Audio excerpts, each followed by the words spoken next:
সবাইকে জানাই রথের শুভেচ্ছা। রথযাত্রা উপলক্ষে নাগেরবাজারে খুব বড় মেলা বসে, আর প্রতি বছরই মেলা দেখতে বহু দূর থেকে অনেক মানুষ আসেন।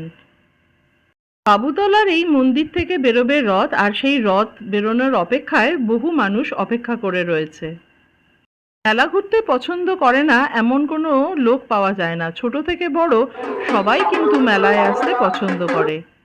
নাগেরবাজারের মেলায় বসে প্রতি বছরই নিত্য নতুন গাছ। এবছর এই ধরনের গাছ আমি নতুন দেখলাম, আর তার সাথেও দেখলাম এরকম ছোট ছোট ঘরে রাখার জন্য সুন্দর সুন্দর গাছ।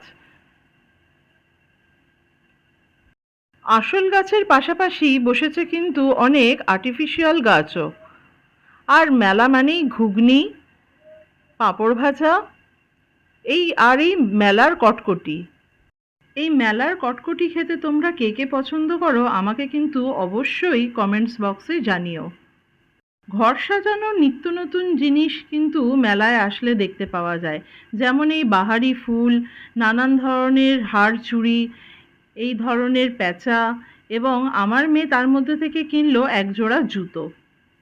সোজা রথের দিন থেকে এই পার্মানেন্ট দোকানগুলো কিন্তু এক সপ্তাহ ধরে বসে, আর এক সপ্তাহর মাঝখানে এই রাস্তায় যারা বসে থাকে তারা আবার বসবে কিন্তু উল্টো রথের দিন।